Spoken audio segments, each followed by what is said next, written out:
네, 여러분 안녕하십니까? 뉴스투데이 제주입니다. 제주 4.3 당시 불법 재판을 받고 억울한 옥살이를 했던 피해자 335명에게 법원이 대규모 무죄 판결을 내렸습니다.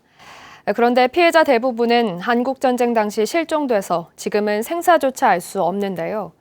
법정에는 유가족들의 한이 담긴 울음과 한숨으로 가득 찼습니다. 김찬년 기자가 보도합니다. 따라서 이 사건 공소 사실은 범죄의 증명이 없는 데 해당하므로 형사소송법 제325조 후단에 따라 다음과 같이 선고합니다. 피고들은 각 무죄. 평생을 전과자자식으로 살아온 유족들은 법원의 무죄 판결에 눈물과 박수로 화답했습니다. 법원은 제주 4.3 당시 군사재판을 받고 전국 형무소에 끌려갔고 한국전쟁으로 행방불명된 수형인 333명에게 모두 무죄를 선고했습니다. 재판부는 극심한 이념 대립 속에 피고인들은 목숨마저 빼앗겼고 유가족들은 오랜 기간 연좌제 굴레에 갇혀서 지내왔다며 위로했습니다. 70년 넘게 부모의 억울한 옥살이와 연좌제로 한 맺힌 유족들은 기쁨과 서러운 눈물을 흘렸습니다. 우리 어머니가 진짜 아버지를 너무너무 기다리시고 바람소리만 나도 오시는가 하고 아버지가 이런 판결도 못 보고 어머니가 돌아가시는 것이 제일 한이 됩니다. 너무 늦었습니다. 늦어서. 재판부는 행방불명 수형인뿐만 아니라 4.3 당시 영문도 모른 채 끌려가 옥살이를 했던 고태산 이재훈 할아버지에게도 국가가 청소년을 상대로 반정부 활동을 명목으로 징역형을 내렸다며 무죄를 선고했습니다. 지금이라도 참 이렇게 판결을 해주니까 얼마나 다행인지 모르겠습니다. 그러나 그동안에 참 그 고충이야말로 말할 수 없는 그런 괴로움을 당했습니다. 행방불명 수형인과 일반 재판 수형인 등 하루 만에 300명이 넘는 수형인이 한꺼번에 무죄 선고를 받으면서 4.3 수형인 명예회복의 역사적인 날로 기록됐습니다. MBC 뉴스 김찬년입니다. 제주 4.3 사건 당시 억울한 옥살이를 했던 수형인 재심에서 법원이 이렇게 한꺼번에 무죄 판결을 내리기는 이번이 처음인데요. 이번 판결의 의미와 과제를 현재훈 기자가 보도합니다. 재심에서 무죄 판결을 받은 피고인은 행방불명 수형인 333명과 일반 재판을 받은 생존 수형인 2명 등 모두 335명입니다. 재심 사건 재판에서 300명이 넘는 피고인들이 한꺼번에 무죄 판결을 받은 것은 집단적인 명예회복 사례로 평가됩니다. 재판부는 해방 직후 혼란기에 극심한 이념 대립 속에서 수많은 인명이 희생된 사건이 재발하지 않도록 역사적 교훈으로 삼아야 한다고 밝혔습니다. 피고인들과 그 유족에게 덧씌워진 불례가 벗겨지고 살아남은 우리는 이러한 일이 두 번 다시 일어나지 않도록 다짐하는 계기가 되기를 바랍니다. 4.3 수형인이 처음 무죄 판결을 받은 지난 2019년 1월 이후 지금까지 무죄 판결을 받은 피고인은 모두 371명입니다. 일반 재판 수형인 2명도 이번에 무죄 판결을 받았는데 앞으로 재심을 청구하는 수형인 30여 명도 신속하게 진행될 것으로 예상됩니다. 하지만 유족이 없어 재심 청구가 불가능한 군사재판 수형인과 일반 재판 수형인들은 개정된 4.3 특별법에 따라 검찰의 직권재심 청구로 해결해야 합니다. 유족분들은 이쪽 방향으로 국가배상 청구를 할 것이고 또 다른 유족분들은 아마 4.3 특별법에 배보상 그 내용이 들어가니까 그쪽으로 또 가면 되지 않을까 해서 아마 그 두 방향으로 이 국가에 대한 배상 청구가 이루어질 것으로 기대합니다. 무죄 판결을 받은 수형인들은 앞으로 국가를 상대로 배보상을 청구할 계획이지만 행방불명 수형인의 경우 수감 기록 입증이 쉽지 않아 배보상의 난항이 예상됩니다. MBC 뉴스 현재훈입니다. 네, 이런 가운데 제주 4.3 특별법 개정안이 어제 국무회의를 통과했습니다. 개정안은 군사재판 수용인 2,500여 명에 대한 특별재심을 법무부 장관이 일괄적으로 청구하고 희생자에게 위자료 등의 특별한 지원을 강구하며 4.3위원회에 여야가 위원 2명씩을 추천해 추가 진상조사를 심의하고 국가가 트라우마 치유 사업을 하는 내용입니다. 법안은 다음 주쯤 대통령 재가를 거쳐 공포되면 6월부터 시행되는데 행정안전부는 희생자 피해 보상 기준에 대한 연구 용역 결과가 나오면 추가 입법도 추진합니다. 제주에서도 화이자 백신 접종이 시작됐습니다. 코로나19 치료 전담병원 의료진이 대상인데 다음 달부터는 일반인 접종도 시작될 전망입니다. 김항섭 기자입니다. 제주 지역 코로나19 진료병원 3곳 가운데 중증 환자 치료를 전담하는 제주대병원. 송병철 병원장이 처음으로 화이자 백신을 맞았습니다. 의사와 간호사 등 이 병원의 접종 대상 의료진은 1,382명. 도내 화이자 백신 1차 접종 대상의 80%에 이릅니다. 이번 백신 접종을 통해 가지고 소중한 일상을 다시 회복하기를 간절히 바라고 있는 상황입니다. 백신을 맞게 됨으로써 환자도 그렇고 저도 그렇고 조금 더 안전한 그 상황에서 간호를 할 수 있을 거라는 생각이 들었습니다.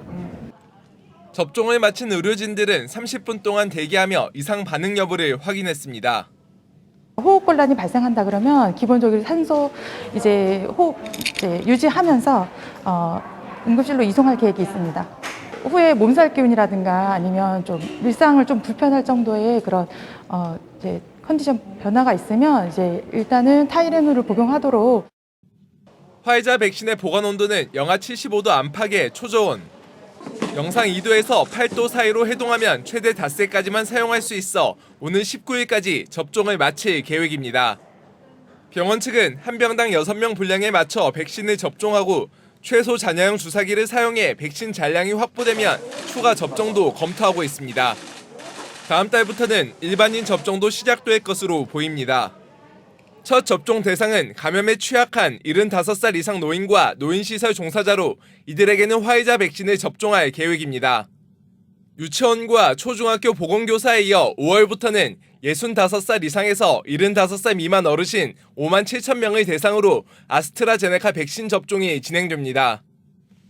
예방접종에 맞는 것이 안 맞는 것보다는 효과가 훨씬 크거든요. 그래서 주민들이 다 같이 맞아줘야만이 집단 면역이 형성되기 때문에 주민들이 적극적으로 접종을 좀 맞았으면 하는 생각입니다. 하지만 제주시와 서귀포시에 마련된 백신 접종센터 2곳 가운데 서귀포 접종센터는 냉동창고 수급 문제로 다음 달 중순에야 문을 열 예정인 상황. 제주도는 제주시 지역 고령자를 우선 접종하는 방안을 검토 중인 가운데 75살 이상 노인을 접종센터로 이송하는 방법과 관련해서는 행정안전부와 협의를 진행하고 있다고 밝혔습니다. MBC 뉴스 김항섭입니다. 정부가 발표하는 주택 공시가격은 국민들에게 각종 세금을 물리고 복지 혜택을 주는 중요한 기준이 되는데요.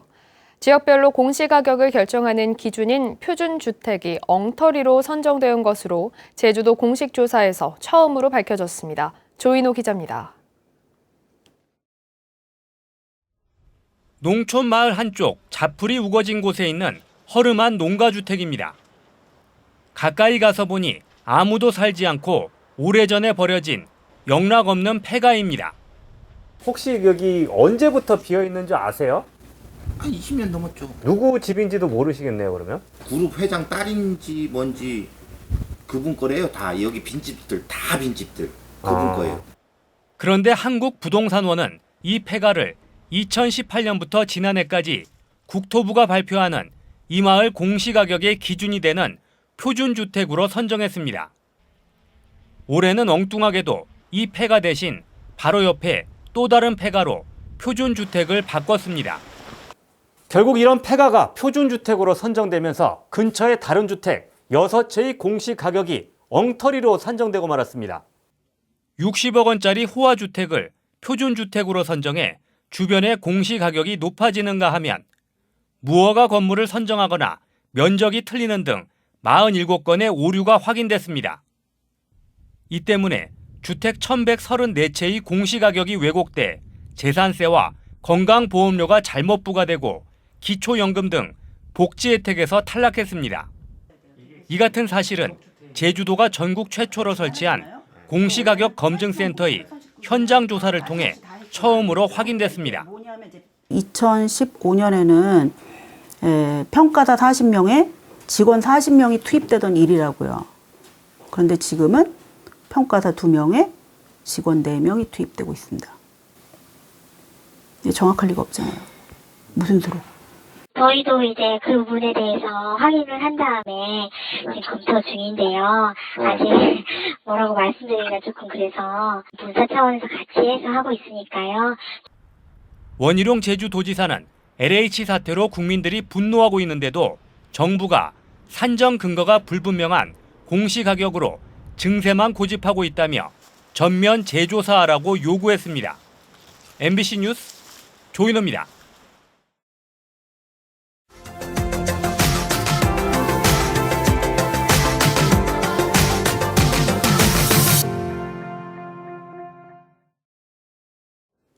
횡성에 있는 원주공항 터미널을 활주로가 있는 공군부대 안으로 옮기고 공항 규모도 키우는 방안이 추진되고 있습니다.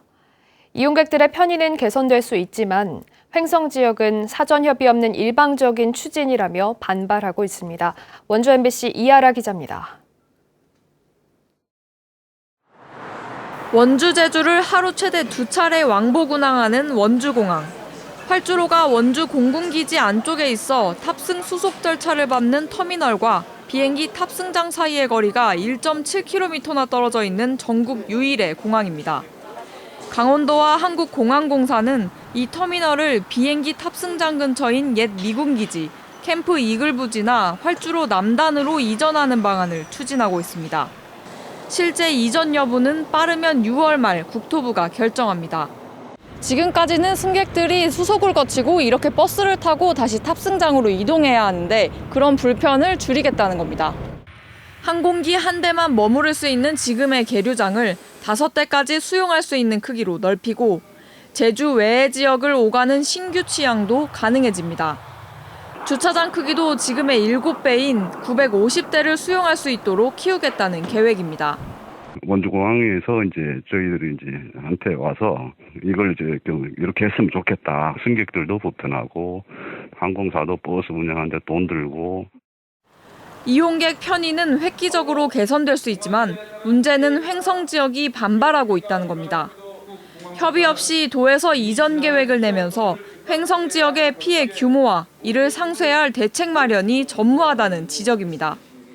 토론이 없이 일방적으로 국토부에 6차 기본계획에 포함시켜 줄 것을 건의했기 때문에 횡성으로서는 지역 경기 활성화에 큰 문제가 되겠다.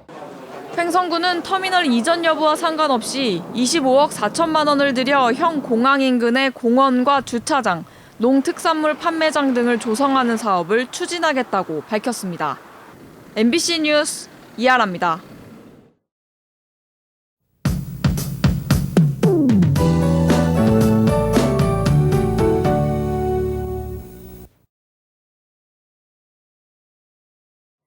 아침부터 파란 하늘이 드러났습니다. 오늘 고기압의 영향으로 대체로 맑겠습니다. 밤사이에도 구름이 없어서 열이 쉽게 빠져나가 아침 기온이 어제보다 7도가량 내려갔는데요. 낮에는 햇볕에 의해서 기온이 빠르게 오르겠고요. 낮에 15도까지 올라서 포근하겠습니다.